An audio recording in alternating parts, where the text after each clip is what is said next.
সূরাতু কুরাইশিন মাক্কিয়াতুন। উক্ত সূরাটির নাম হলো সূরাতু কুরাইশ। এই সূরাটি মক্কা নগরীতে অবতীর্ণ হয়েছে। সূরাটির আয়াত সংখ্যা হলো 4 আর রুকু সংখ্যা হলো 1। একদম সহজে সহিশুদ্ধ করে কোরআন শিক্ষার এই ভিডিওতে আপনাকে শুভেচ্ছা ও অভিনন্দন। আপনি যদি আমাদের চ্যানেলে নতুন হয়ে থাকেন তাহলে অবশ্যই চ্যানেলটি সাবস্ক্রাইব করবেন, ভিডিওটি শেয়ার করবেন। আর যদি আগেই সাবস্ক্রাইব করে থাকেন তাহলে এই ভিডিওতে একটি লাইক করবেন। জাযাকাল্লাহ। আউযু বিল্লাহি মিনাশ শাইতানির রাজীম। বিসমিল্লাহির রহমানির রহিম। লাম জের লি, হামজা ইয়া জের ই, এক আলিফ টেনে লি ই। লাম খারা জবর লা, খারা জবর হয় এক আলিফ টান লি ই লা। ফা জের ফি লি ই লা ফি। কফ পেশ কু র ইয়া শিন জবর রইশ। এই তিনটি একসঙ্গে উচ্চারিত হবে। আয়াতের শেষ অক্ষরের কারণে শিন সাকিন হয়ে যাবে। রইশ কু রইশ। শুরু থেকে লি ই লা ফি কু রইশ, দুই আলিফ টেনে লি ই লা ফি কুরাইশ।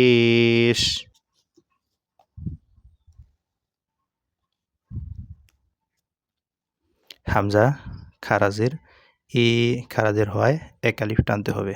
লাম খারা জবর লা ই লা, খারা জবর হয় এক আলিফ টান, খারাজের হয়ও এক আলিফ টান। ফা জের ফি হা মিম জের হিম ই লা ফি হিম। র হা জের রিহ। লাম জবর লা রিহ লা। তা শিন জবর তাস শিন জের শি রিহ লা তাস শি। তা আলিফ জবর তা, হামজা জের ই সীতা ই। এখানে 4 আলিফ টানতে হবে। এই যে লম্বালম্বী চিহ্ন এর নাম মধ্যে মুত্তাসিল। এই চিহ্ন হলে 4 আলিফ টেনে পড়তে হয়। এটা কখন হয়? যখন একই শব্দে মদের হরফের বামে হামজা হয়। এখানে এই যে আলিফ মদের হরফ, এটার বামে হামজা হয়েছে, এজন্য এটাকে 4 আলিফ টানতে হবে। তাকে 4 আলিফ টানতে হবে তার বামে মদের হরফ আলিফ থাকার কারণে। রিহ লা তাশি তা ই। ওয়াও সদ জবর ওয়াস ওয়াস সদ ইয়া ফা জবর সইফ ওয়াস সইফ সইফ। অক্ষরের কারণে ফা সাকিন হয়ে যাবে। ওয়াস সইফ। আয়াতের শুরু থেকে ইলাফিহিম রিহ লা তাশি তা ই ওয়াস-সইফ। আবার ইলাফিহিম রিহলাতাশ শিতাই ওয়াস-সইফ। আরেকবার ইলাফিহিম রিহলাতাশ শিতাই ওয়াস-সইফ।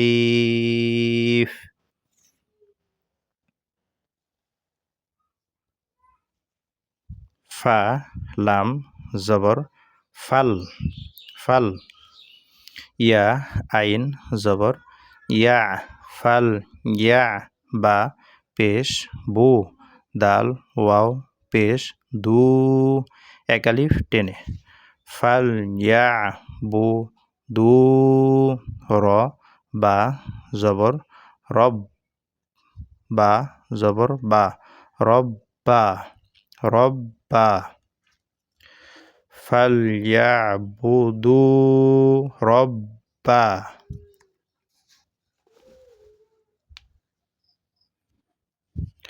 হা খারা জবর হা এক আলিফ টান জাল লাম জবর জাল জাল বা ইয়া তা জবর বাইত বাইত অক্ষ করলে তার উচ্চারণ হবে না বাইত দুই আলিফ টেনে হাজাল বাইত আবার হাজাল বাইত আয়াতের শুরু থেকে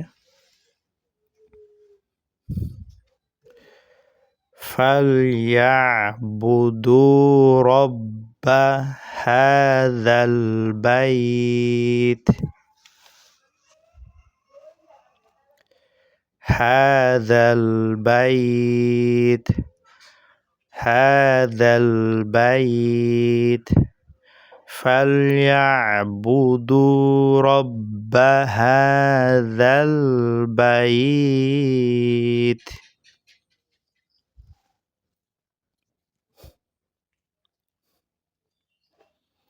হামজা লাম জবর আল লাম জবর লা আল্লাহ জাল ইয়া জের জি আল্লাহ জি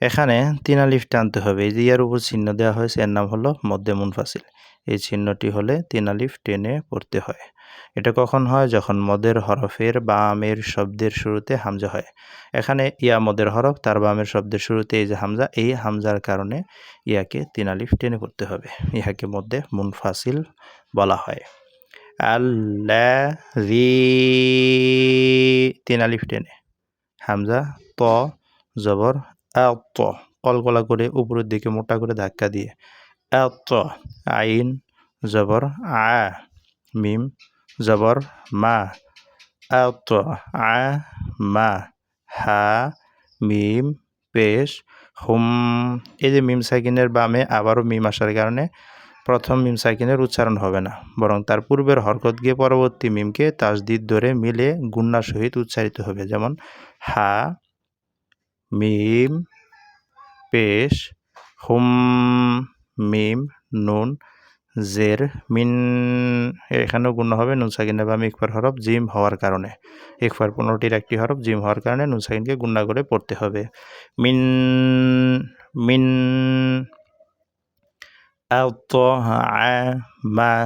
হুম মিন জু জিম ওয়াও পেশ জু এখানে যদি অক্ষ করা যায় তাহলে আইনটি সাকিন হয়ে যাবে তখন তিন আলিফ টেনে ব্যবহার করতে হবে জিম ওয়াও আইন পেশ জু জু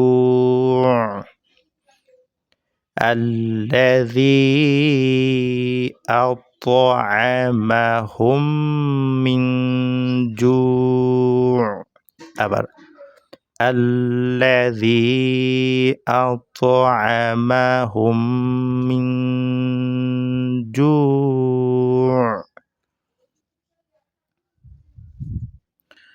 ওয়াও জবর ওয়া হামজা খারা জবর আ খারা জবর হয় এক আলিফ টেনে পড়তে হবে ওয়া আ মিম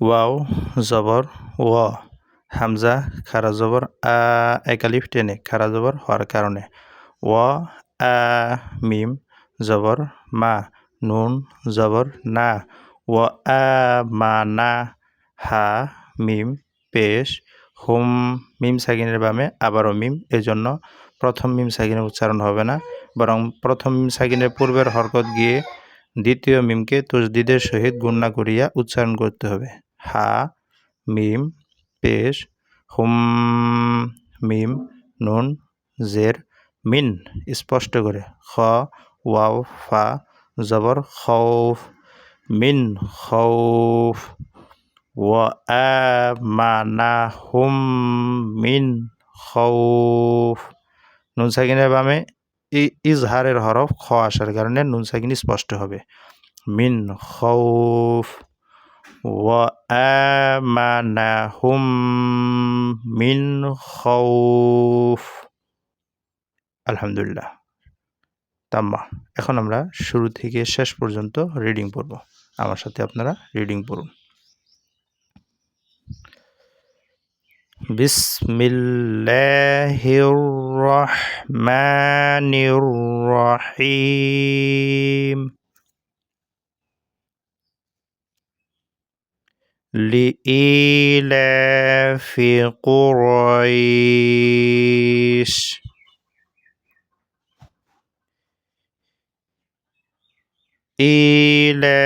إيلافهم رحلة الشتاء والصيف فليعبدوا رب هذا البيت رب هذا البيت هذا البيت